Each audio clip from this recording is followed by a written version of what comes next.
Hello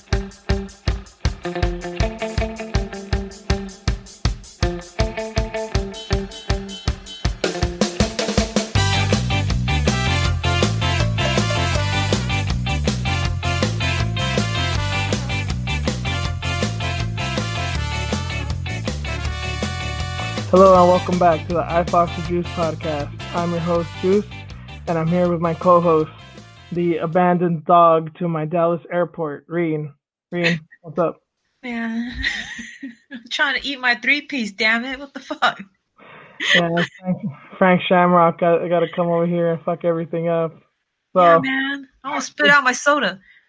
Let's fill people in. This is just something we read literally like a minute before we came on air of Frank Shamrock abandoning his dog at the Dallas airport. Well, his mom's dog at the Dallas airport. Oh my God. Mom must be proud. How you going to do that, man? For 5 days, leave a dog at the Dallas airport. But nobody heard this dog? Like, this dog was just quiet and chilling the whole time? Like, I don't get it. I need, like, my questions answered, man.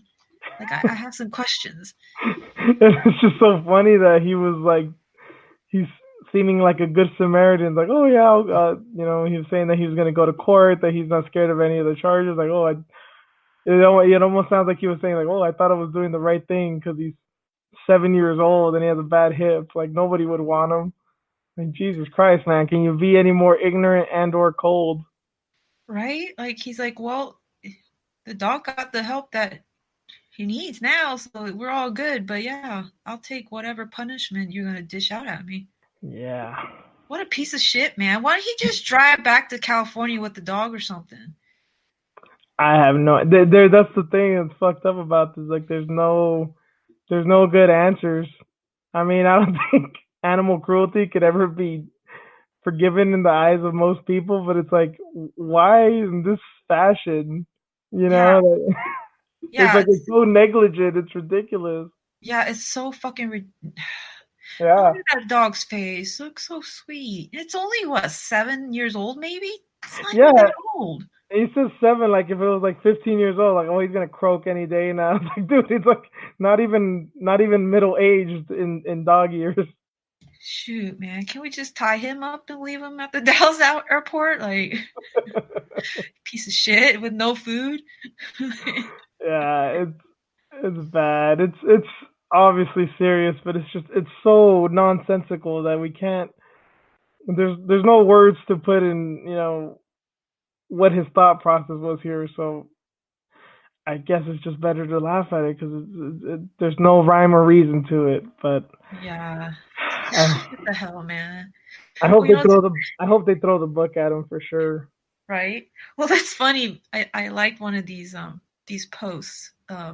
Dusty Andrews, he tweeted out Dillashaw right now, and it says "Thank God," and yeah, it's a picture of Robert Downey Jr. like wiping his face or the sweat off his like head, because But people are talking about this probably now instead of really like Dillashaw. But we yeah, gonna talk about you later. as what was it? I believe in the Social Network, that movie. The one guy, he was accused of animal cruelty, and he said it's better to be accused of necrophilia than animal cruelty. Like, it is, it is. So sucks for you, Frank Shamrock, but don't be doing scandalous shit like that. But Yeah. Can somebody interview his mom? oh Get her god, thoughts on this, oh please. god, no, please, no, no, I don't want to see a poor old lady crying, and oh my god. I would not blame her at all if she disowned him. I think he's adopted anyway, so it's not even her real son. Damn it. Yeah, I went there, Frank. I'm sorry. You leave a dog like that, you piece of shit, and go after your family too.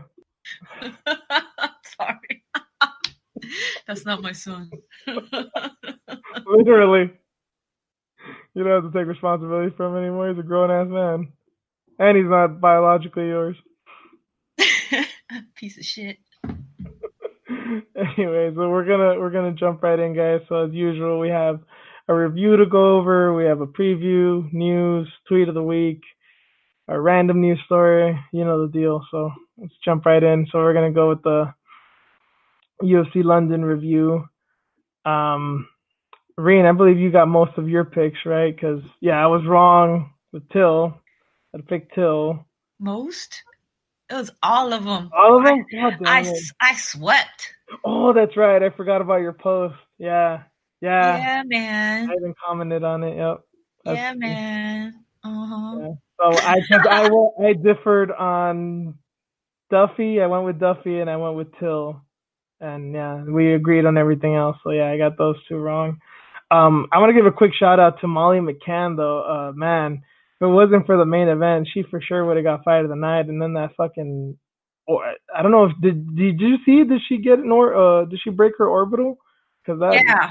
yeah, that shit was nasty. Yeah. Oh my God. But she was still all smiles after she got out of surgery too. Jesus, she's a warrior, man. Dude, they need to do something with her. I mean, as soon as she heals up, she's ready to go. Like, get her back in again. I feel bad because I had tweeted I think it was a few days before the fight. I was like, Priscilla Cachoeira versus Molly McCann is the most meaningless women's fight in UFC history, and I stood by that because I'm like, this fight doesn't mean anything. Like these girls might not even be deserved. Probably shouldn't even be in the UFC. I didn't know too much about Molly McCann. I knew she was tough, but I didn't think she was this fucking crazy. And then Cachoeira, well, Cachoeira is just a brawler. I mean, she trains with Andrade, so she doesn't have much choice but to be just a fucking violent powerhouse. But putting them two in the cage together, just yeah, it was super exciting. So I take back all the bad things I said. All the memes that came after, like the meatball in her, Yeah, the meatball. I'm like, God damn! But like, she's just all smiles. She's so happy with that win. So good for her. yeah, she's like got like a little Robbie Lawler in her, right? Like she just loves the war, psycho Yeah, shit. yeah. So good for you, girl. Yeah. So yeah, shout outs to Molly. That was a good fight, and sucks you didn't get that bonus. You really should have earned it. Luckily, you're in England where healthcare is free, so you didn't have to worry about all that shit, and you didn't have to fly home with a broken orbital because that takes forever. So at least Right? at least there was that silver lining. But yeah, man, I'm definitely a fan now. I'm definitely a fan. But moving on to our picks. So as I said, I'd gotten our first fight wrong. I picked Joe Duffy against Mark Casey. Reen, I really couldn't get a read on this fight. Is Joe Duffy? Did he just get bad all of a sudden, or I know Mark Casey did good. I can tell. He performed very well, but I could not understand why Joe Duffy looked so bad. Dude, I think Casey just did the right thing, like chopping his legs out and like hurt him really early on in the fight.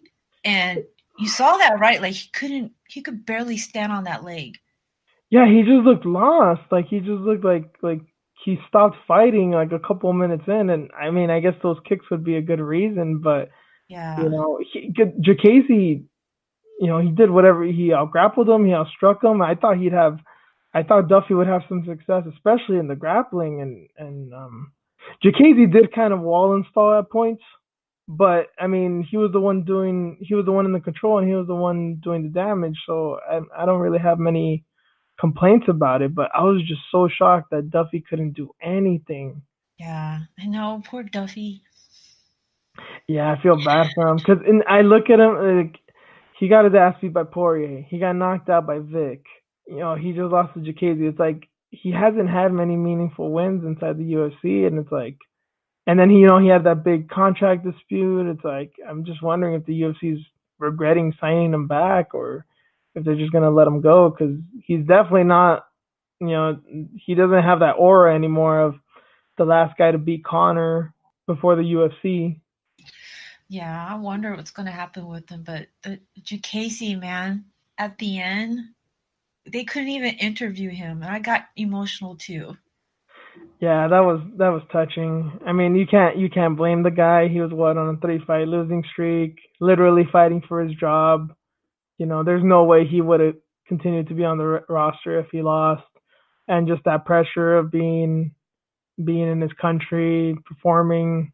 Yeah, and having had, I think it's been like almost like 2 years since he'd won. No, Yeah, I think so. God, yeah, very touching, very fitting. I not mad at him at all. He definitely earned that one too. So props to Yeah. him. I still get choked up thinking about it because, man, those tears were flowing. Yeah, yeah, they were. Yeah. Next fight, Nathaniel Wood versus Quinones. I mean, I think he just did what was expected. He performed. He maybe even outperformed. He did everything right. Obviously, we know his grappling's really good, but his striking looked is getting better and better. I was impressed. He seems to be doing all the right things. Got that second round submission. Entertained him on the feet even when he didn't have to, but always in a safe manner. I don't know. I mean, where does he go from here? I don't know, man, because I can barely remember this fight. I picked Woods too, but I barely remember this fight. It, it was basically just an ass whooping. He mostly out grappled the shit out of him, and then as I said, when it stayed striking, he did very good. But I mean, Quinones, tough guy, good win, I guess. He's 3-0 in the UFC. He's a bantamweight, right? I'm trying to think of who Yeah. would be a good fight for him. That division's pretty hot right now. Well, it's kind of crazy with that division right now. So who knows what's going to happen? He's not ranked. He's basically 3-0 in the UFC. All wins are by sub, and he's only like 25 years old. So they could either push him and get him up there, or just take their time with him. Now that I think about it, who I'd really like to see him against, and they probably won't want to do this, but I really want to know because I'm sick of guessing. I'd like to see him against Tom Duquesnoy. They're both European. Duquesnoy, I know I was in Bama. I think he fought in Cage Warriors too. But they're basically been like the two most highly regarded European prospects for a few years now. But Duquesnoy hasn't looked so hot. So I'm wondering, like, I think it'd be a good fight if they fought one another. If Wood beats him, then yeah, Duquesnoy probably ain't ready for this. But if Duquesnoy beats him, then he has his hype again. Huh, interesting. I wonder. Because aren't they going to be out in Russia? Are they going to Um, do another? yeah, in a few months. So I think like May, Overeem and Volkov, I believe, is the main event. Yeah, that would be interesting if they can get something going with the bantamweight division, considering all the shit that's been going down. Yes, we're definitely gonna touch on that right now. But yeah, and then another one, what we're gonna talk about in a bit too, this coming week is Marlon Vera and Frankie Saenz. Maybe the winner of that fight could be an interesting one too. That's another one that pops up to me. Well, Yeah. we'll get to that in a minute when we get to our preview of that one. But yeah, that was Wood and Quinones. I guess I don't blame Reen for kind of forgetting because it was just so dominant. I guess you kind of are like unimpressed, but I get it. Next up, Ozdemir and Reyes. A lot of controversy on this one. I'm of the opinion that Ozdemir should have won, but I'm not mad that he didn't get the decision because it was a pretty close match in terms of strikes landed. Obviously, Ozdemir out grappled them as well and did some niftier things, but I think Reyes was holding his own. He gassed out and he ran out of ideas. But yeah, he definitely didn't look impressive in this one. Yeah. I thought it was pretty even myself. So I mean, if it would have went to Vulcan, I wouldn't be mad at it. Yeah, it was a split decision. I guess a deserving one. At least it wasn't a unanimous. And people were screaming robbery. I really don't see why. Just Reyes did not look impressive. I mean, straight up. And people were expecting big things from him. I think they expected a highlight reel knockout, and it didn't happen. And people just kind of kept shitting on him. So I get it. It was a tough fight. Maybe the flight, being overseas. Who knows? Maybe he had a tough weight cut. Who knows what it was? But he didn't look impressive. But it was a very close fight. And now I don't know. We were talking about Thiago Santos, Johnny Walker, and Reyes was also in that conversation. But I think there's a lot of steam that went away. He was red hot coming in, but now let out some of the wins from his sales. Yeah, I can't remember what he said because he was interviewing with, was it Luke Thomas earlier this week? But he was like saying something like he was too much in his head. He wasn't really pulling the trigger with him because he knew that like he can strike and he can hit hard. So yeah, Reyes didn't really like pull the trigger, so he needs to do better next time. That Reyes wasn't pulling the trigger because, like, basically he's Yeah, scared that Ozdemir might knock him out. yeah, he was just very careful with it. So Mm. yeah, he didn't perform the way he should have. Yeah, that makes sense. I guess OSP is tricky, it's like one of his last fights, but I think OSP is kind of like not the guy he used to be too. He probably just had more confidence. So, I mean, it's bound to happen. Hopefully it was just like a one off, but if this is how he's going to be looking, the higher he goes up in rank, John Jones is going to have some fun with him because it's not going to be a good fight for him. I don't know. I can't believe like well he kind of called him out, but not really. I think even he was aware like, yeah, that wasn't the best fight. I'm not gonna get that fight next. Like I'm definitely gonna Right. get another one in. If not two. Yeah, but I mean, he got the W, still undefeated, so I guess he can rest on his laurels for the time being for that. Co-main event: Leon Edwards versus Gunnar Nelson. Leon Edwards he had an impressive performance, but shit went awry later on in the night, and we're going to touch on that in a minute. But man, he did look really good against Nelson. I still can't get over how good his grappling looked, offensively and defensively. He just, aside from like the last 30 seconds when Gunnar mounted him, he really did nothing to him. Yeah, that first round, Edwards actually took Gunny's back. And Yeah, he was riding him and like out yeah, grappling him. I'm like, oh my god, here we go. It's already starting early, and he just dominated the entire like 3 rounds. yeah. His grappling is surprisingly good. I think people still kind of consider him a striker, but I think he's more of a grappler than a striker now that I look at it. You can't survive with Nelson like that and not have some decent grappling chops. Yeah, he hurt him. Gunny did hurt him, but Yeah. just he just couldn't take him down at all. Like his wrestling was just he wasn't gonna have it. Yep. Yep, for sure. And That was but a good fight. that elbow he landed in the second round too, man, pretty amazing. Yes. Gunnar didn't go out from that. Yes. Yeah. And just mid transition, totally caught him with his hands down, put like all his weight into it, and then I'm surprised he didn't have a broken orbital because his shit started swelling right away. Unless there's something I don't know, but it seems like he avoided that. But man, that was a not a beating, not a a whooping, but yeah, a very very good win for Leon Edwards, and now he's I believe on a 6 or 7 fight winning streak. He's got like one of the biggest streaks in the division right now. Yes, sir. Looking for that belt. I was so happy that he won. And then shit went down. I was like, what the hell, man? Okay. Anyways, Yeah, we'll talk about that. right. Well, right now, yes. So main event, Masvidal and Till, and yeah, Till. I was dead wrong on this one, but I will say, I'm sure you're kind of biting your nails in the first round, right, Rain? Especially with that dick kick. Like Well, this, as soon as it opened, I'm like, oh shit. he didn't mean to. No, he didn't, but I'm like, what does this mean? Okay. And then he got dropped. Jorge got dropped. Yeah, Till got fucking pissed, but then he pissed off Jorge by, hurting him. So at that point, it was just all out war.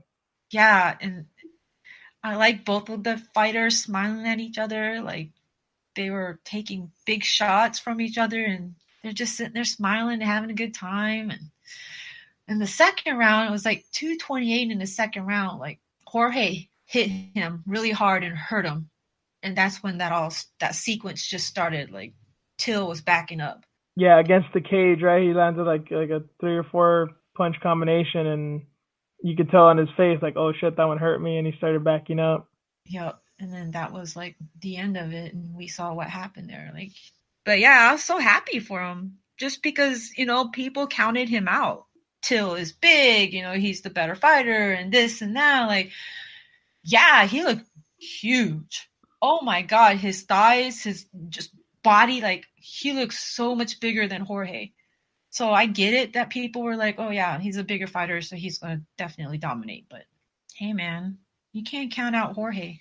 I was so it was such a weird fight. It was so impressive of Masvidal that this goes to show what a veteran he is. Yeah, he obviously was mad. Yeah, they obviously started going toe to toe and they went to war. But even in all that, there was a method to Masvidal's madness. He started doing all these crazy combinations and stance switching, but it was all for a reason. He went for a takedown in the first round, I believe, and he couldn't get it. And he switched stances in the second and got it and almost took his back and almost finished it. And then he started switching his stances just more and more and throwing, this change up right jab and left hook and just catching him with this. And I thought it was so beautiful in the finishing sequence. Yeah, he did hurt him against the fence and he capitalized on it. But before he threw that left hook, he threw an oblique kick, and as soon as he threw it, he went in, switched stances, got him with that overhand left, and then a left hook as he was going down, which was not necessary. He was already out on the first one, and then got him with another one as he fell. Like it was all just precision and brutality. It was beautiful. It was beautiful and also very concerning. Like, yeah, I screamed too. I was like, holy shit. And then about 5 seconds later, I just saw Till just dead eyed and hyperventilating and shit. And I was like, oh yeah, that was a bad one. He's gonna be down there for a while. Yeah, they like pulled out the oxygen tank and they were working on him for a while. So, like, all jokes aside and all the memes and everything, it's like, damn, dude, like, what's gonna happen to him next? Like, what should he do next? I think he should take a fucking year off. Like I don't think he should fight until like the winter. I don't know how feasible that is because I don't know how much money he has, and unfortunately, this is the reality with a lot of fighters. Like, yeah, I know I shouldn't be fighting right now, but I gotta put food on the table. So if I gotta get out there a little bit early, fuck it, So that was a brutal, brutal knockout. If I was him and his team, I'd definitely take time. And if he's not able to take the time, the next fight should definitely be a winnable fight. He should take someone who's a grappler, someone who's not gonna be a big knockout threat, someone who's just not gonna hurt him that way. Because if he faces some, Vicente Luque or these power hit, Alexi Dos Santos, these crazy motherfuckers that can crack, then I'm afraid that it's gonna happen to him again. So he should stay at 170 or move up. Or he could move up. That's definitely a good option as well because they'll have more water retention in the brain, and that definitely helps with getting hit. Not being so susceptible to the knockout, especially brutal knockouts like that. I don't know. He seems pretty stubborn in it. Hopefully, he takes time to reflect and look at this. Like, well, yeah, maybe it's a good option because you Yeah, don't want to go through that again. yeah, because he can't fight like that anymore. It won't be good for his health, longevity. I mean, if he wants to really become a champion, like he needs to play a smarter game. I don't think that Till is a dumb fighter. I don't even think he has bad defense. I think he's too in love with Muay Thai. You and Irene, we've gone, we've said on air, we both train and we love Muay Thai, but the problem with it is, the head movement isn't all there. A lot of things in Muay Thai is kind of just to tough things out. Yep. And the only thing I've seen of his, and it was evident in this fight, his only defense is to parry. He just tries. That's all he tries is to parry punches, or he tries to do that Connor thing of like snapping his head back, and hopefully the punches don't hit him. But I mean, he's at the top of the division now. There's a lot of guys at 170 that can crack. So as we always talk about Thiago Santos, he went up in weight and did very well. It's a little different with light heavyweight, but I think he could have some success at 185. I don't know to what extent, but yeah, he should definitely look into that too. He needs to take a very easy fight for his next one, take some time off, or just move up in weight. Because if he just tries to be a warrior and go back in with some killers, he's probably gonna get killed. Yeah. Yeah. A year off would probably be good. But wow. Remember I told you I went back and watched it again, the end of it, because I didn't realize what happened, like how silent it was Oh when yeah, he he did got a knocked thumbs out. up. Yep. Oh my God. I'm like, ooh, it's so quiet. because I was too busy screaming, so I didn't realize what the hell was going on. So And you can tell too, like, obviously it's their boy. They didn't want to cheer for Masvidal, but I think there was also a sense of like, of like grief almost, like, oh my God, is he okay? Because I mean, they knew like, oh yeah, that was a bad one there. He's not gonna get up right away. yeah, he was in shock, or everybody was in shock. I mean, yeah, crazy. And that girl, there's a picture of a girl like she stood up with her like mouth Oh, open. she was like in the front row. She had like a red shirt, I think. No. Yeah, yeah, yeah. Yeah. Somebody asked me like, is she related to Till or something? I'm like, I don't know, man. Maybe it's her first fight, her first UFC fight or something. Yeah, I think somebody posted that clip and said like this was all of us during the Till Masvidal knockout, and like, yep, pretty much. She was absolutely in shock. Yeah, poor girl. So if that's your first fight, it was kind of dope, but yeah, it is a shocker. Can't believe it. I'm actually bringing this up and not you, but man, I don't know what his chances would have been, but just the fact that your boy was on stage and he came from the back and fuck Ben Askren. Oh man, I love that shit, but I don't think that's gonna happen now. Oh my god, man. Whew. He shook it up big time though. Jorge won that fight, and does Askren want to not fight Jorge now? Like, I what's wouldn't going want on? to fucking fight him. Who wants to fight him? I know. That's the thing, and we're also talking about this off air. Is the thing with Till was just riling up fans and just kind of talking some shit and just all kind of in jest. But then Leon Edwards got a little confident and kind of stepped out of line with Masvidal in his backstage interview, and shit didn't work out too well for him. Jorge went 2-0 that night. All the shit that came afterwards, it was so funny. Somebody updated Wikipedia. Jorge had 2 fights that night. Leon Edwards by TKO as well. Like, That crazy. picture, not a lot of people put too much of the picture, but that picture of him kind of like staring off in the distance with that cut under his eye after Masvidal got to him. I think I tweeted after that. I was like, it looks like Leon Edwards is in the sunken place. The Yeah, like reference to Get Out. For anyone who's seen that movie, as probably most of you guys, you know what I'm talking about. But yeah. So I guess Dana was like shocked, was like, "Oh, we can't have this kind of shit happen anymore." And then like a couple days later, it's like, "Oh well, shit, you should have never did that to him. I mean, you don't step up to Jorge, you don't talk shit." yeah, Dana's pearl clutching is the most hilarious shit. You know what bothers me though? Like ESPN MMA on Instagram posted the clip of what happened backstage, posted the clip of Breck Okamoto interviewing Jorge about what happened, but they never like posted the knockout. Is it too brutal to post or what? Like they don't want to Um, promote him, but kind of that could show. be that could be a reason. I also think that since it's on ESPN Plus, it's technically a subscription service. They probably don't want to give away the ending, much like a pay per view. Like if there's a pay per view going on, the UFC, if someone gets knocked out, they usually don't post it because it's like, well, if you want to see the pay per view, you got to buy it. So that may be another reason. I wasn't keeping up with the social media of theirs too much, but that could be a reason. Oh, that kind of makes sense. And then I mean, you told me off air too, and I wasn't aware of this because I was kind of doing some stuff on Saturday. I wasn't like sat in front of the TV watching all this. Was that I guess the fight, the backstage fight, didn't air. That we didn't get to see it till the social media, till all the videos came out online. But that wasn't a thing that was aired on TV.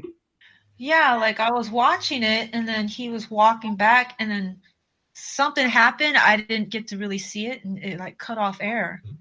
And then they went back to like Karen and Michael Bisping. So, and then I was on Twitter. I was like, wait, what happened? I missed what just happened. Like, what's going on? Somebody tweeted back to me like, oh yeah, they had like an altercation back there. I'm like, oh shit.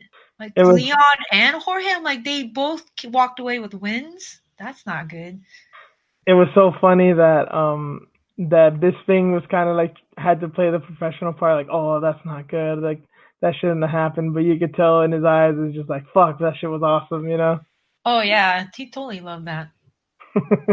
Yeah.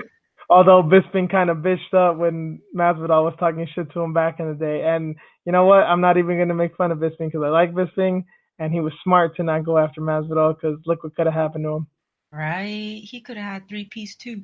And even though he is a weight class below him, possibly even two. Right. Yeah. Crazy, man. That was entertaining though. So Jorge's stock definitely went up. I gotta say too, I believe he did get the bonuses right, the fight of the night and knockout of the night. Yep, he did. He Thank kept God. them. Yeah, thank God for that because that was when I saw it. Like the only thing I felt bad for Jorge was like, fuck, dude, you just gave away your money. Like you had that in the bag. Like I would not be surprised at all if the UFC is like, nope, you got in a brawl. You're probably gonna get fined, or as punishment, we're not gonna give you your bonuses now. You know? Oh yeah, though. So the end of the fight, the conferences that they had, they're like, oh yeah, Dana has to look at it, and this and that, and we're not really sure what's going on, and we need to do a better job, and this and that. And it sounded serious at the moment. I guess you have to be serious, but later on, it's like, no, who gives a fuck? Don't step up. Don't talk shit. Like these are fighters. What can you do? They're gonna they're gonna fight regardless. Like Yeah, yeah. what I can you mean, do? it's just funny because like Masvidal came from that street fighting background, those backyard fights, and he knew Kimbo Slice and was good friends with him and did the whole thing. And it's just funny that Kimbo was like everyone was so scared of him because he was so scary looking, and we seen all those fights of how nasty he can be, but he was like such a sweetheart as a guy. Everyone said that he was like the nicest guy ever, and I think Jorge Masvidal's a nice guy too, but still, man, that's a street dude. You don't fuck with people like that. And it's funny how most fighters just had that reaction. It's like, well, you definitely had it coming to you because you know what kind of guy he is. Which brings us to the tweet of the week, which is by Nate's Ninja Shit at. Oh, it's gonna be hard to. I don't know how to say this. Uno Size Zeros. UNOSYZEROS 30. He tweeted, Leon Edwards is now officially the white lady who jumped the barricade to take a selfie with a jaguar. That shit's so fucking funny, man. The minute I saw that, I retweeted and I put, "You just won tweet of the week. There can be no other competition." And no, none. Even with all the memes and all the shit that came up, that was for sure the funniest and most wittiest thing I saw that day. So congratulations to you, man. You're a good follow too. You should follow that dude too. He's a funny guy. Good takes. That shit's so funny. Yeah. Yeah, so because of that knockout, like I noticed that people went on YouTube to watch Jorge's old street fights or backyard fights. Yeah, like I know one of his fights has like 8 million views on YouTube, and I know it wasn't that high just like a week ago. Yeah, so it's insane. Like people are like going to go see it and commenting on it, and yeah, good for him and whoever posted those videos of him fighting backyard brawls. Yeah, remember when those were all the rage? Seems like it's died down. Maybe it's just me, but They were because we've yeah, never seen anything like it before. We're like, what the hell? For yeah, real? yeah. I still really liked. If you guys haven't seen it, just to be on topic, that documentary on Netflix, Dogfight with yes, Dada 5000. Yes, he's in it. He's like the star of it. That's very interesting. It shows like how these guys actually like train. That it's not just like a bunch of thugs. Like they take it very seriously, the way you would a boxing or an MMA fight. It's pretty interesting that the way that a lot of these dudes came up. But if you guys haven't seen it, you should check that one out too. But moving on to the preview for this week, UFC Nashville, Thompson versus Pettis main event. Picked out a few fights. Half of them are women's fights. This is going to be a really interesting card. So we'll start from the bottom up. Start with Angela Hill versus Randa Marcos.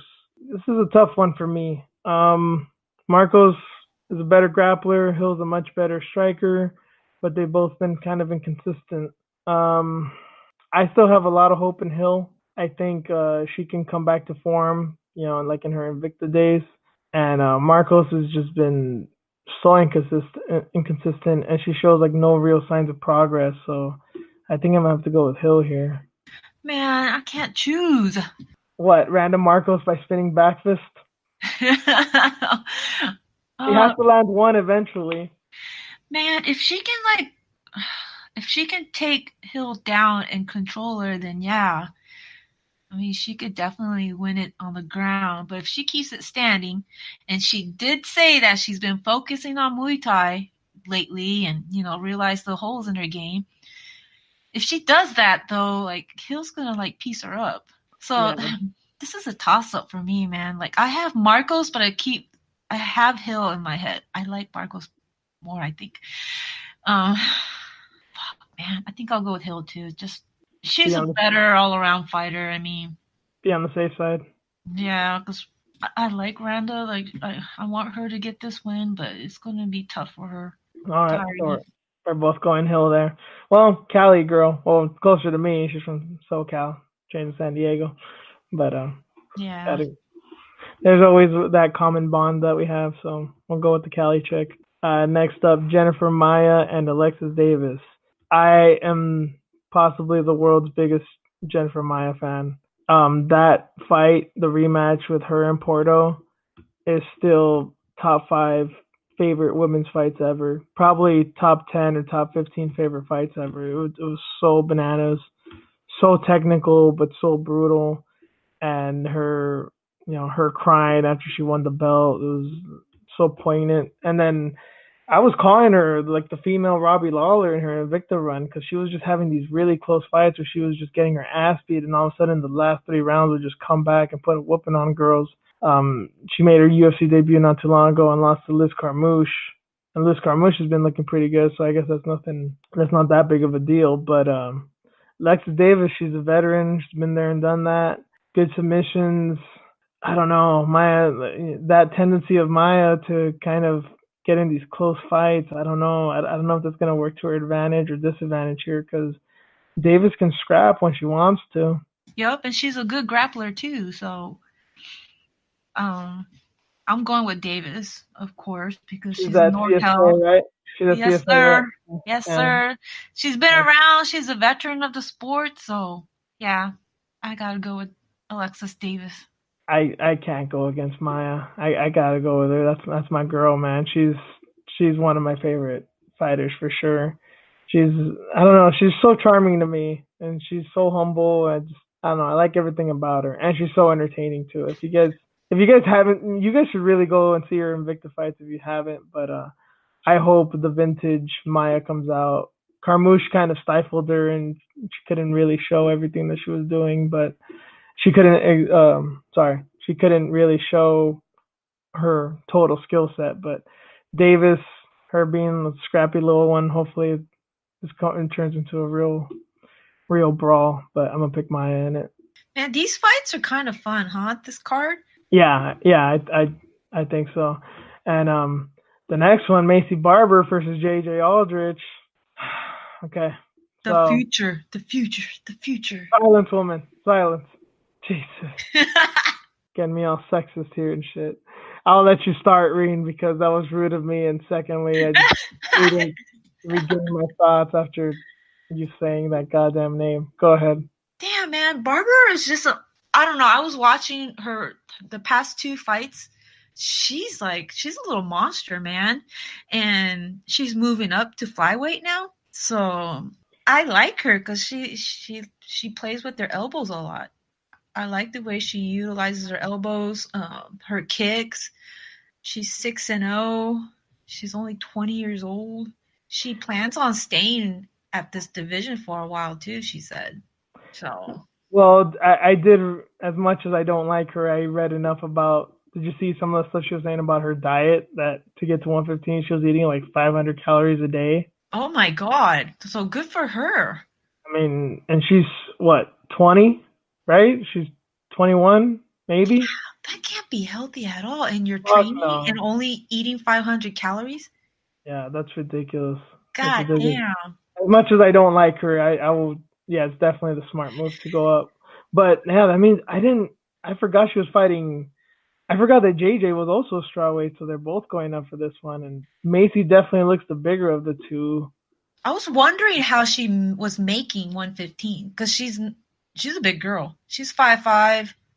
She's kind of thick, She's definitely muscular. tall. Yeah, she has kind of like a dense frame. You know. Yeah, Yeah. she's exciting, man. I know you don't like her, but God, I like JJ too.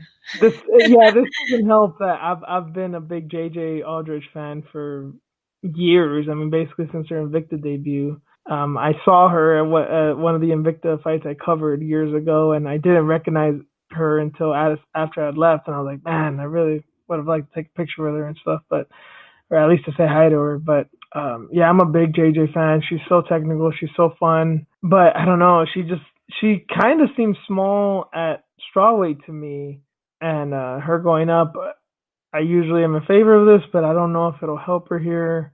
I'm just going all heart, man. I can't pick Macy Barber, even if it may be the smart pick. I gotta go with JJ, man. She underachieves sometimes, but she can also overachieve. Not a lot of people thought that she could beat Polyana Viana, and she dominated her. So I'm going with Aldrich for the upset. Yeah, this is another fun scrap too, and you can go either way. So fun fight, fun fight. They're both from Colorado. Yeah, and here's the thing. I mean, this is also my bias, not just with Aldrich, but she's she relies on technique and she's scrappy. Whereas I think that the reason that Barber's good is because of her athleticism. She's a very, very good athlete. I just don't know if she has it in her to, like, if the going gets tough. I don't know if she's going to be able to, if she has that warrior spirit to come back from a fight that she's losing. Because so far she's had no opposition, so I think JJ can do that unless she, I don't know, gets caught with some miraculous punch. I think she's gonna take it to her. Yeah, it would be interesting. I was watching that Dana White's contender series, the one that she was in, Macy Barber. Her and her opponent, they're just going back and forth talking shit. I'm like, oh, I like this girl. They were grinding it out, and like she's a little scrappy little girl. Yeah, she thinks highly of herself. The chick she fought on that show was like 40 years old too, man. She was not some up and coming prospect. That, Yeah. that was a gimme fight. Let's be honest. Hannah Cyphers too, and now she recently won, and I see Hannah Cyphers is pretty legit. I give her Mhm. props for that win, but still, she's so undersized. Yeah. She hasn't had a test yet. JJ is gonna be for sure her toughest test.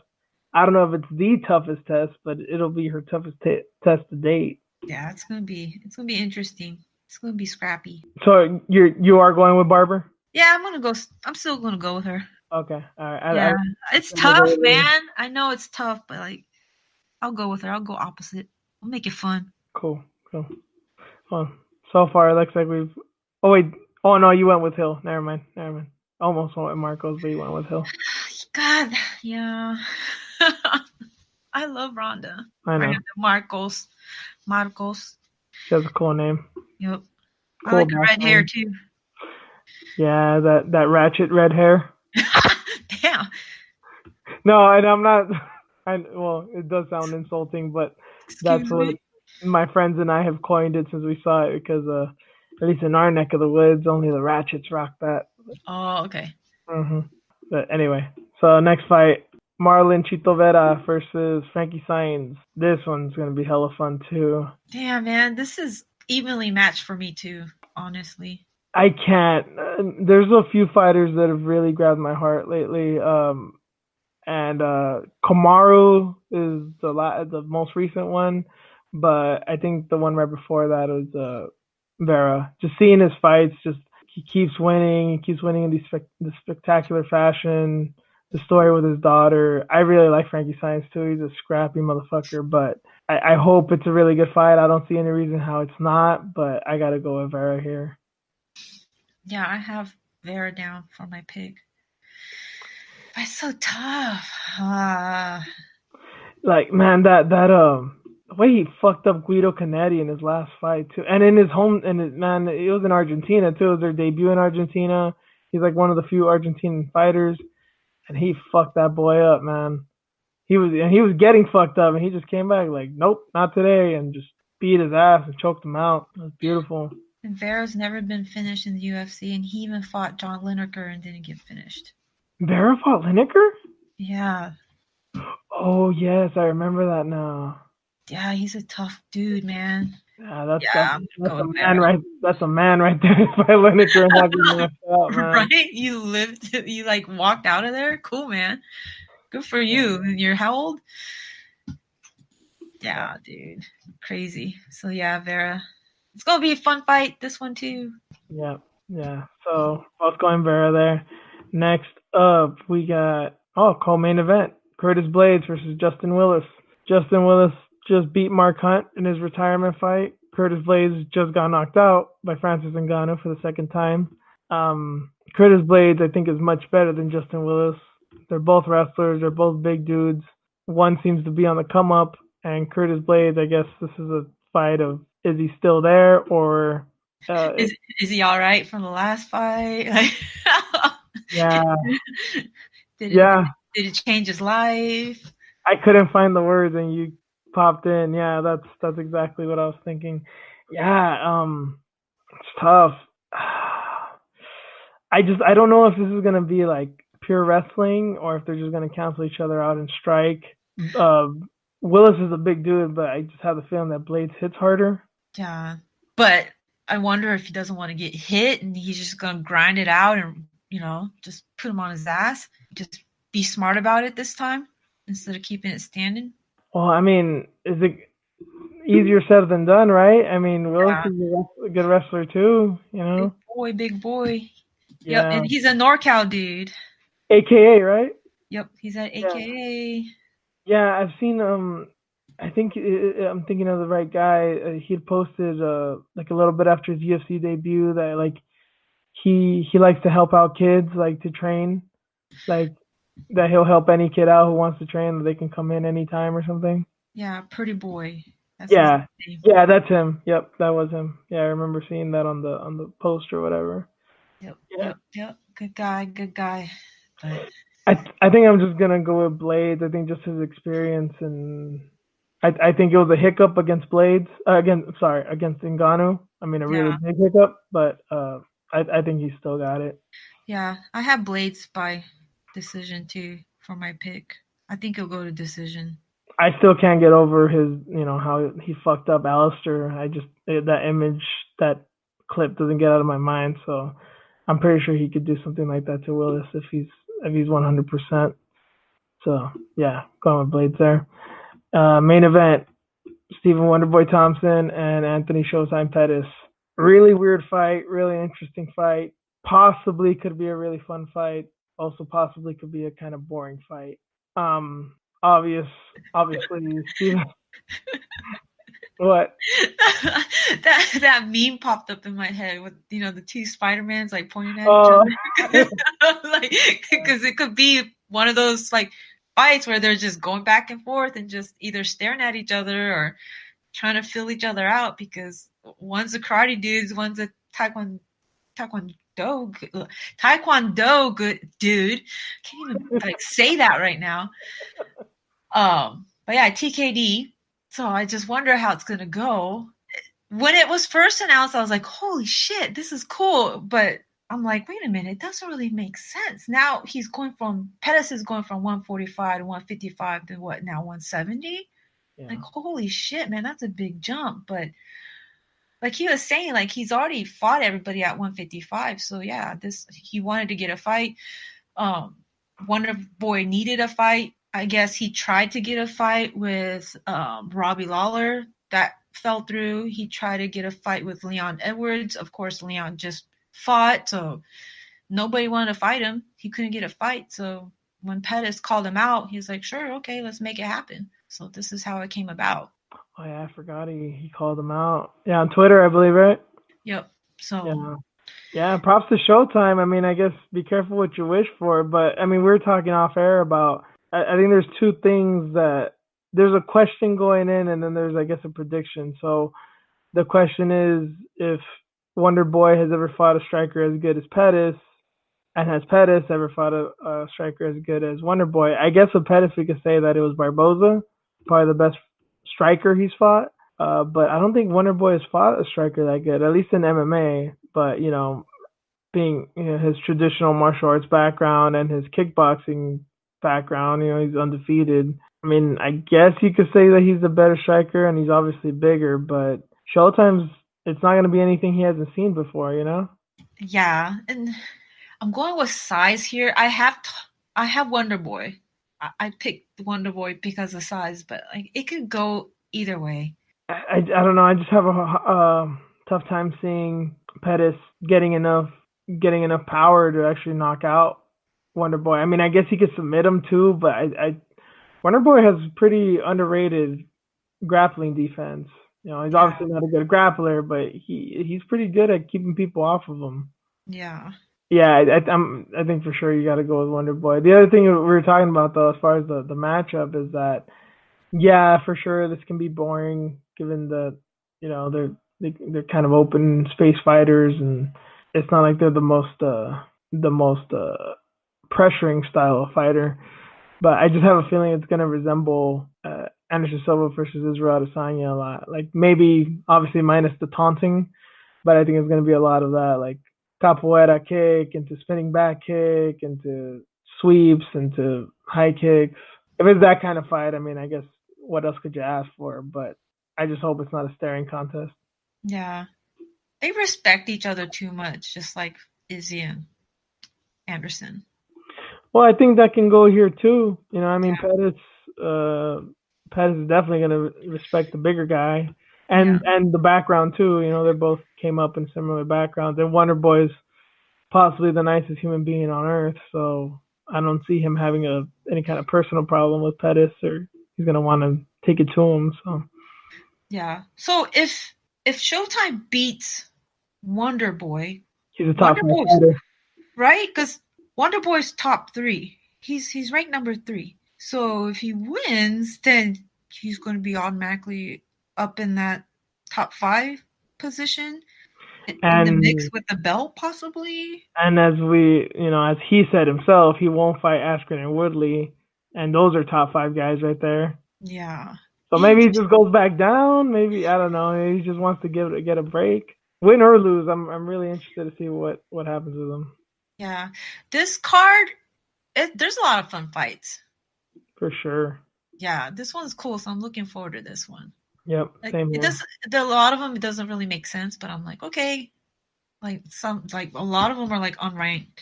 Yeah, but they're fun fights, and Yeah.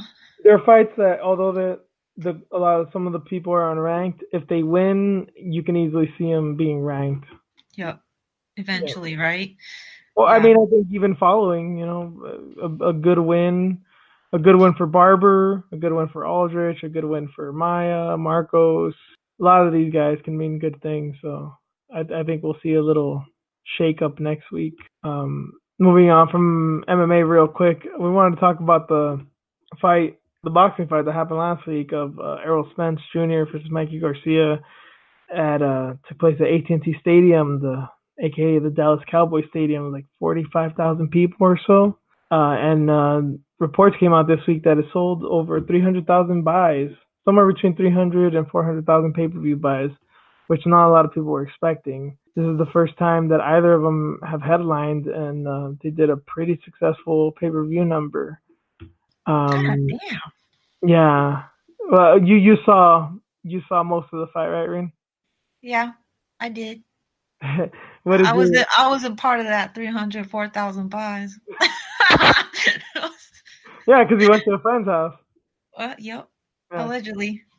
yeah. I mean, yeah, you did. You did. You showed me pictures. But I went to the theater. yeah, that's where I went. You were with me. Oh, I saw you there. Hmm. But no, it was a good fight. I mean, it was an ass whooping. Um, Garcia basically was out of his element. But man, what a talent Spence is, man. I couldn't get over how good he was. Yeah, obviously size had a factor in it, but he just did whatever he wanted to Garcia, and I did not see that coming. Well, Garcia, he hung in there. I mean, he didn't get knocked out by the bigger fighter. I mean, two weight classes. Yeah, He, I was scared for him, and I think in the same round that his brother told him, I think the ninth or 10th round, they told him show me something or I'm gonna stop it, and that's what I thought too. I'm like, dude, I probably would have stopped it already. But mm-hmm. yeah, he did hang in there, and Spence tried, man. He didn't let him coast. He didn't like, oh, well, I feel bad for him. I'm gonna let him take this round. He tried till the end to stop him, but he just couldn't. Yeah, because I think Garcia was trying to read him the first and second round. He started to read him, but Spence is just he's too much. He's a lot better than Garcia, I think, and he was much bigger. You I could think it was tell. Garcia. Yeah, I think you're right there that he was reading, and I think by the time that Garcia started to realize, like, oh, okay, I kind of noticed something here, it was already too late. Spence had already figured him out the round before, and he just started piling it on. Yeah, and He was outstruck already, him. yeah, he was just working from a disadvantage from the beginning. Yeah. Hmm. So I mean, it's great that he did that. That he went up and just challenged himself. But yeah. I mean, his own brother, Robert Garcia's trainer, was telling him that he didn't like that fight, that it's too risky, and Garcia said, "That's exactly what I wanted. Why am I fighting if I'm not going to fight the best people?" Which is an attitude you never hear in boxing. It was so refreshing to hear that. I give him all the props in the world, but seems like Spence versus Pacquiao is the fight that a lot of people are talking about, and I don't know how that just doesn't end in a murder for Pacquiao. So he called out Pacquiao at the end of the fight. Is that what happened? I think that's what happened, right? He was in the arena, well, in the stadium, and Uh-huh. he came in the ring afterwards because they were kind of telling Pacquiao like, "Oh, would you like to face the winner?" And he's like, "Yeah." He literally said like, "Yeah, sure, why not?" And he went Okay. in the ring and he said the same thing. He's like, "Okay, well, it looks like that may be the next fight." Whoo! Wow. Wow. I wonder when that's gonna happen. Who knows? I mean, yeah, I think they're definitely looking to that fight because they could sell some pay-per-views. But me being a more or less hardcore boxing fan, the fight that I'd love to see, and I hope it happens one day, sooner rather than later. I'd love to see Errol Spence versus my favorite fighter, my favorite boxer right now, Terrence Crawford. But Oh yeah. Somebody else threw that name out too. that would be so interesting because they fight so similarly. They're so tough. They're hit so hard. They're both fast. It'll be a dogfight, man. But I don't know. I don't know if Crawford's interested in that. I don't know if Spence is interested in that. I don't know if they're gonna want to build it up. But to me, that can be like Pacquiao. That can be like Canelo, Triple G, that kind of status. Like two super entertaining guys who hit fucking hard, who are two of the best in the world going at it. That's the fight for me. Is this an exciting time for boxing? I think so, man. I mean, it's a weird time because HBO's no longer doing it. Kind of seems like Showtime's no longer doing it. We're gonna, you know, there's that story that came out today about DAZN. They're gonna start upping their memberships pretty soon here. So that's kind of the market right now. But this was PBC's first pay per view ever, so I don't know. I think we're just in a time of transition. But as far as the talent goes, Keith Thurman, Bud Crawford, Lomachenko, Spence, Garcia, Canelo, Triple G, Lemieux. There's so many good fight. I can never say the dude's name. The Thai guy, the guy that beat Chocolatito, the Soring Visai, I believe is how you pronounce it. That guy, he's amazing, and he's like a 120 pounder, and he hits like a fucking truck. Like there's so many good guys, and then even on the undercard of this fight, that guy Luis Neri, a black Mexican guy, he was super entertaining. Like there was so much talent on this card, even on the undercard. Like it was so refreshing to see a good boxing card for once. But yeah, I definitely think you're right. I think it's a good time right now. That's great, man. Because it needs to come up. Yeah, yeah. I mean, it's been missing for a while. Especially like that time after Mayweather and Pacquiao. Like nobody gave a shit about boxing because that was the only fight that people wanted to see, and that fight sucked. So people were just like, yeah, I'm bored of boxing. I'm not gonna watch that again. So we kind of got over that now. So it's all good. Right on. Yeah, I saw that post by Dana White. He put like $10,000 down on Garcia. Man, I'm Mexican, and we said last week I was rooting for Garcia. My Mexican side came out, but if there was anything that I was happy about Garcia losing was seeing Dana lose fucking 10 grand, man. That's so Oh, funny. I know he's rich as shit and probably didn't hurt him, but he's also a degenerate gambler, and degenerate gamblers don't like to lose any fucking money. So Look, if he got hurt, I'm cool with that. right? It's like that's change from him, but that's a lot of money you lost. Yeah. Yeah, but that's how big the fight. I mean, Dana doesn't just watch any regular fights too. I mean, even he was watching, so he knew what was at stake here. He knew it was a good fight. Good Yeah. for him. I can always count on Dana for that. Like when he's watching a boxing match, it's almost always one that I'm also interested in. He's not just watching them just to watch them. Yeah. Good shit. Good shit. Yeah. Um. sliding back into MMA, news broke this morning, right, Rain, of TJ. Who? TJ Dillashaw popping, Who? Who's that? the former champion. Oh, that dude. Yeah, man. They already took they already took off his picture off the rankings. His picture's gone. Damn. Yeah, they were quick with it. Was it this morning that they broke, or was it yesterday? No, it was this morning. You This you texted me at like 6 in the morning. You're like, well, he's not champion anymore. I'm like, damn, dude. morning. Has the dude even drank his fucking coffee yet?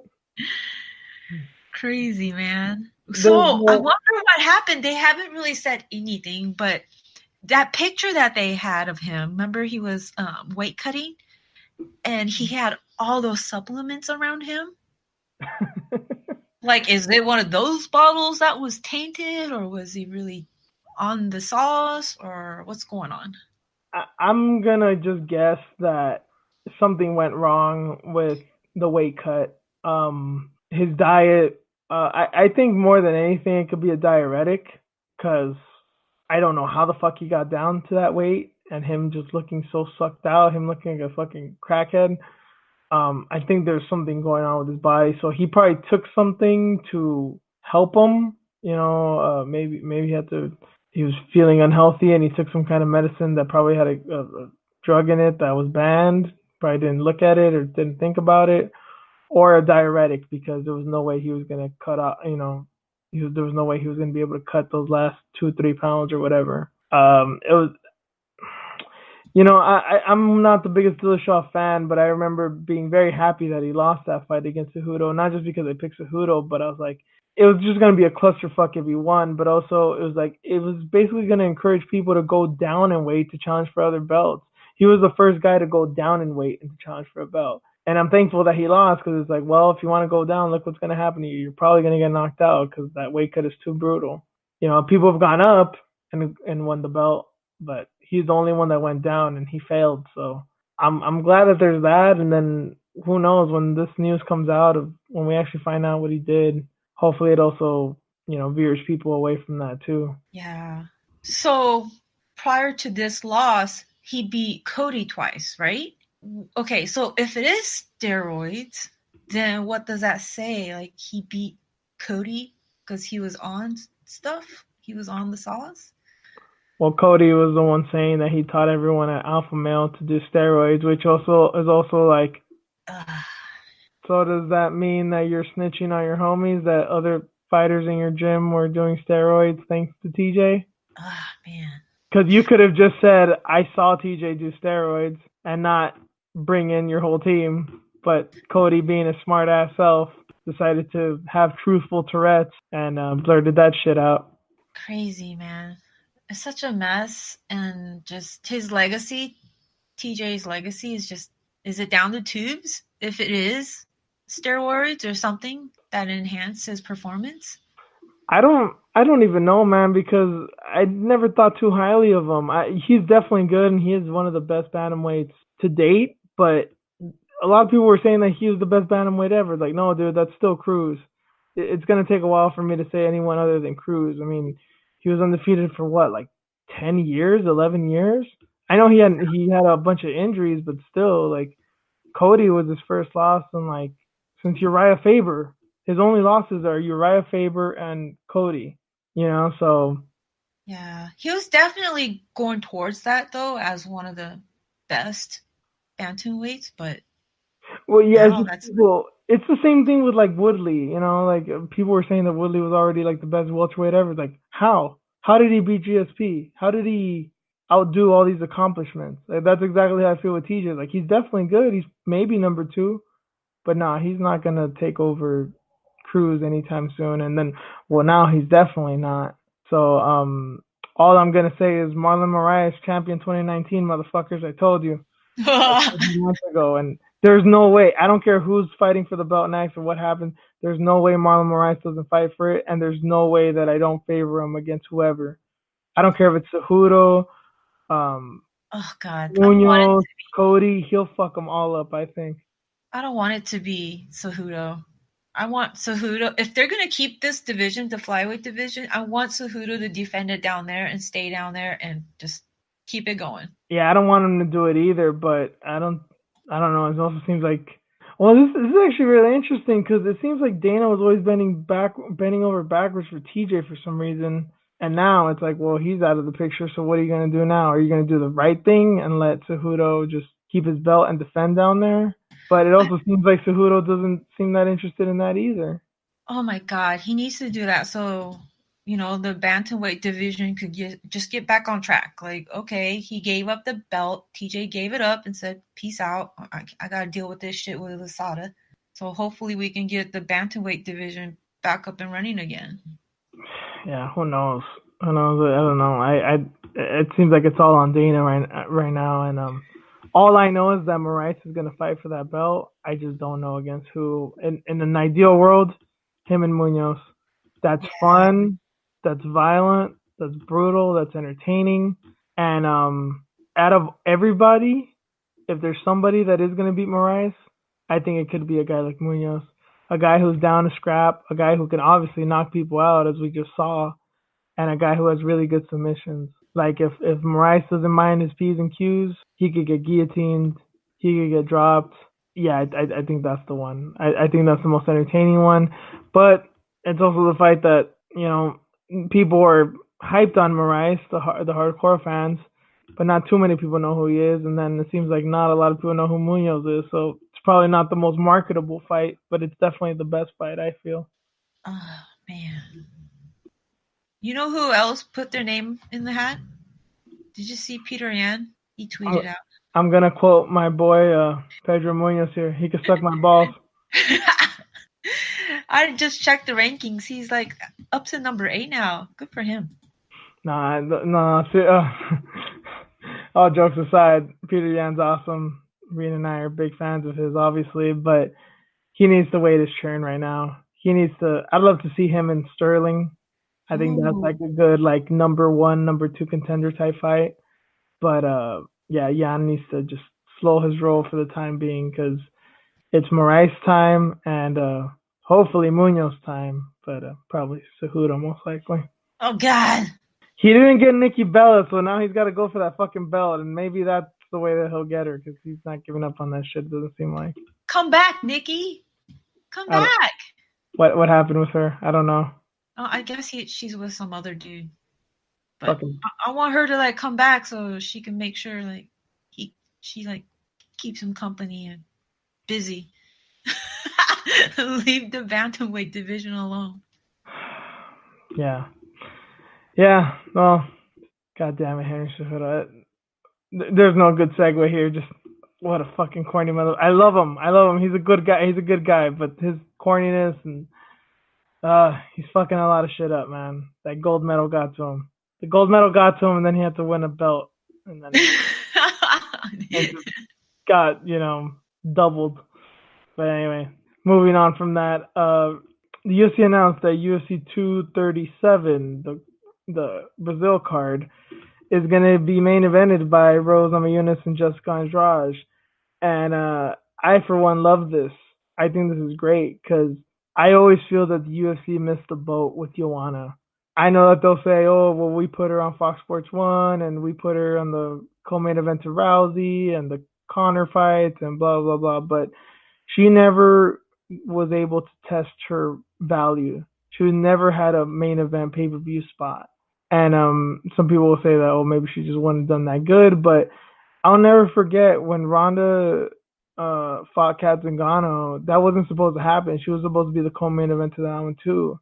And a lot of people going into that fight thought like, well, Ronda's a good co-main event, but she's never going to main event. She's not going to bring in the big pay-per-view buys. And then, sure enough, that card did very well. And then the next one did even better. And the next one did even better. It's like you don't know until you try. I think Joanna could have been a real big star, and they didn't take a chance on her. But I'm glad they're taking the chance on Rose, especially in this fight going against Jessica Andrade in Brazil. I think that sells itself. I think it's good that they're doing this. Yeah, it took them a minute to actually announce this as the main event, though. But I'm glad that they finally came to their senses and put this as the main. Yeah, I think they were trying to have it as a co-main because that's just the lineage of women's strawweight. Is like you guys aren't, you girls aren't main event status, you're co-main, so we got to find something else. But whatever, things didn't fall into place, the pieces didn't get together. But I think this is not even a serviceable main event. I think this is the right main event. I think it has a good storyline. I think it should draw people in, and I think Rose could be a star in the making if everything goes right. Hell yeah, man. May 11th. I can't wait. Can't wait to talk about that. Yeah, it's also a great card. So just from top to bottom, it looks like it should be good. Although Anderson, so many legends on that card, so should be good. So bravo UFC, you did a good thing here.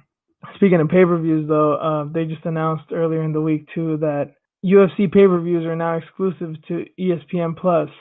You can no longer get them on DirecTV, cable, anywhere else. You have to have ESPN Plus to get a UFC pay-per-view. I guess they they said it's better because you'll be charged $60 instead of the usual 65, but it's a wash because you have to pay $5 for the service anyway. You can still watch it in bars and restaurants. They say that's still going to be an option.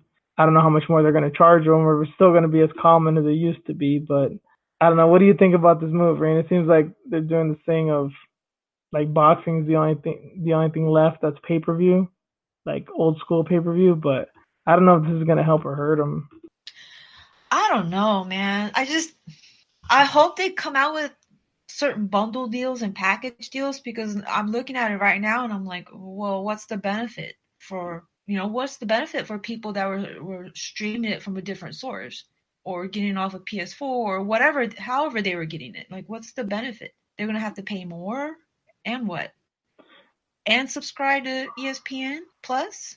Yeah, I mean, obviously, this is a ploy to get more subscriptions and like forcing people's hands. To me, I guess I don't mind, but I've always been hesitant about getting pay-per-views through internet because I never trust it. I always feel like the connection's gonna cut out. It's gonna Yeah. look grainy. There's gonna be issues, and I have good internet and everything, but you just never know. And a lot, like remember Mayweather versus McGregor. So many people saying that their connection timed out and that they couldn't watch the event, and I always just have those fears when it comes to internet. Yeah, that's what happened when ESPN first launched with the UFC. Just the regular fight card, the Cejudo Dillashaw card. Right, right. So Yeah. there's issues with that. So what's going to happen? I mean, are they going to improve the performance of their streaming service, or what? Is this going to give money to the fighters? Are they going to get paid more with this too? Like, I don't understand why they're doing this. I mean, I guess it's great for the UFC. They got 2 more years on top of what they already had, right? It was 5 years originally. 3 months into this 5 year deal, and then all of a sudden they sign another 2 year extension. So are the fighters going to see any benefits? I guess from a promotional standpoint, they will. So hopefully they'll like get their name out more. But like, what else? What else are we going to see from this? That's what I want to know. Like, what's going on? Like, what? Like, what else are you going to give us? Are you going to give us a catalog of fights? Are we going to get the old fights that the UFC Fight Pass catalog has? Like, what's going on? Like, Yeah, this is the weird thing that I just only recently noticed is that Fight Pass basically has nothing right now as far as current UFCs go. The only thing they have is UFC 234 because it's past the 30-day period and some of the prelims, but most of the stuff's on ESPN Plus. So even like the Cain Velasquez fight, which is on ESPN, you can't watch that on Fight Pass. That's ESPN Plus's property. So basically, from 2019 on, it seems like all 95% of UFC fights they're gonna be on ESPN Plus, whether it's live, on demand, or to look back at it. So I thought that was really weird. I thought after the 30-day period or whatever it was that Fight Pass would have access to it, but it doesn't seem like that's the case. weird. So yeah, so you still have to keep cable, right? Because of ESPN fights.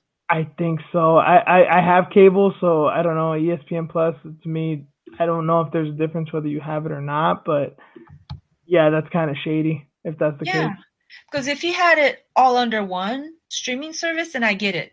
Because everybody's going towards that direction, anyways. It's all about digital. Let's do streaming. Cut the cord.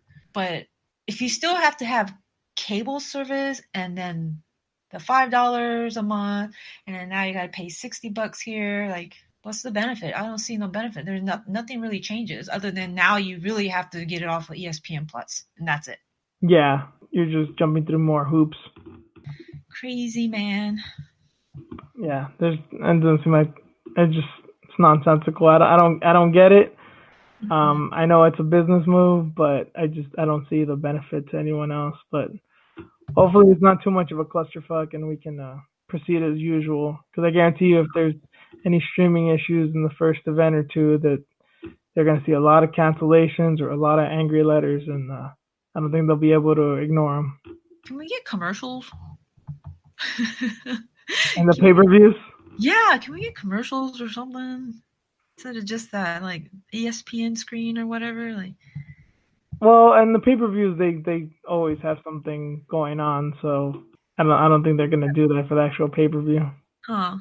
Yeah, because there's always something to fill it in. Yeah. Well, that does it for MMA. We'll go into our random news story of the week. So the headline is: Woman used T-shirt cannon to launch drug-filled care package into prison yard, officials say. Woman's name was. I'm still. I don't know, God. It's so bananas. So the woman's name is Carrie Jo Hickman, and she crammed cell phones, chargers, earbuds, and digital scales into plastic bottles, and she used a T-shirt cannon, to shoot it over the fence into the jail yard. It was immediately discovered by the guards, and yeah, she she got caught. She's in jail now for Oklahoma Highway Patrol officers arrested Hickman on charges of drug trafficking, conspiracy, and introducing contraband into a correctional facility. So that's what she's looking at. I have questions like, when did they catch her? Like, how fast did they catch her? Yeah, I mean, if it's by a jail, I gotta assume there's a lot of cops around. There's a lot of cops around, but yeah, I mean, did she go a block? Did she go a mile? Did she go 3 miles? We're talking off air. I'm like, wait a minute, don't they have people like on the watchtowers Yeah, watching all this shit? You just can't like shoot something into a goddamn prison and get away with it. I mean, she's lucky she's not dead, because if there was, especially if you're far away, who knows? They probably thought there's a weapon, maybe a bomb or something. They could have just shot her on sight. I wouldn't have been upset. Right? That's No, true. honestly, and yeah, of course they would have That's been true. upset that cops shot an unarmed woman, and it was but it's like still, it's like, well, what does she have? Well, she had something that looked like a gun. She had a T-shirt cannon, and she dropped like a nondescript package into a jail cell. They don't fucking know what it is. Like, and then, okay, so she shot it in there. Was somebody waiting for it? This person, were they going to get a call to pick it up? Like, I don't understand the logic behind it. Like, did she have like a complete plan, or she was just testing this thing? Like, I don't understand. Well, according to one of the officers, he said that the method allegedly used by Hickman was, quote, a novel approach to a bad idea. So Like, she just really had no plan. She's just like, let me test this shit. yeah, and as we were saying, I mean, although I guess we could say A for effort for thinking outside the box, just be a goddamn woman and please just smuggle them up your ass. Just do the Right, honorable thing. right. Just put it up your ass and go through the front door. Mhm. Don't be shooting shit, man. You got caught. Damn it. You try to take the easy way out, the coward's way out. Right? Your gun. Damn it, man. Be brave. Just do it. A It's better little than going to fear. jail. Shit, what if she ends up in that same jail? Yeah. They won't be Yeah. like Well, laughing at her. They won't be I clowning her. assume I assume that's a men's jail, but yeah, I mean, yeah, obviously on the other side somewhere. Hmm. What if it's not? And like, oh, God damn it. And for homegirls, Yeah. At least she didn't use a slingshot like they do at yeah, like basketball games, I guess. Like she used an actual like T-shirt cannon. Or, as we were saying with some of the drug cartels, that they actually do use slingshots to shoot drugs over the border. So I guess Trump kind of does have a point, but that's like so minuscule of how much gets in. Which is why I love when he started saying about the whole thing that the wall needs to be see-through, because like they could shoot drugs over it and it could hit someone on the head and kill them. And it's like, okay. Oh my God, I didn't know that until you Yeah, told me. he really did say that. Yeah. It's like, we want a Wow. wall, but it's like, we want to see through. It's like, okay. And that's when they said, well, we'll get you a fence. Like, no, I want a wall. It's like, okay, well, we're kind of fucked here. So what is it? Plastic? Yeah, that's what I kept thinking of. Like, how do you make a see-through wall if it's all plastic? Like the that stuff that they put on the banks, like the windows, like that hermetically sealed bulletproof glass or something. I don't know. Like the cage, like the octagon? Like a Like, chain link fence. yeah, like that? Like what are we talking about here? I don't know. I lost count. They fucked up so many prototypes, and I don't know. It's always funny to me. I'm always looking forward to news about the wall. Like, how do they fuck it up this time? And sure enough, they fuck it up somehow. Oh my God, man. That's so insane to me. Okay, man. So what if they have like earthquakes and stuff and that thing shifts? Tough shit, I guess. I don't know. Like one side comes down and Yeah. all these border runners like going across. Yep. Yeah. Who the hell knows? This is not my area of expertise, and I didn't want to get into politics, but yeah, this is the things that happen when criminals do stupid things, whether they're on this side of the border or the other side. But props to that woman again. A for effort for thinking outside the box. But yeah, thanks for the entertainment. That's just gonna be an interesting story. What are you in for? Shot some contraband over a jail with a fucking t-shirt gun. You dumb bitch! Why don't you just put up your ass? She's definitely gonna be the laughing stock. Right? She can make a lot of friends or a lot of fucking enemies. It's all up to her. God damn. Yeah. Oklahoma. Yeah, yep, happened in Oklahoma, not Florida, which kind of upset me because Florida's usually where it's at. But no, this is Oklahoma. Yeah, that's gonna do it for us. So I'm gonna call it a night. As always, thank you guys for listening. You can find me on Twitter at juice_MMA, also on Instagram. You can find Reen at FoxWithYa on Twitter and Instagram. You can find the podcast account on Twitter and Instagram at iFoxWithJuice. We're everywhere podcasts are: Spreaker, iTunes, Podcast Republic, Stitcher, Spotify, TuneIn, you name it, we're there. But that's it for this week. We'll catch you guys in the next one. Later. Stay good, kids.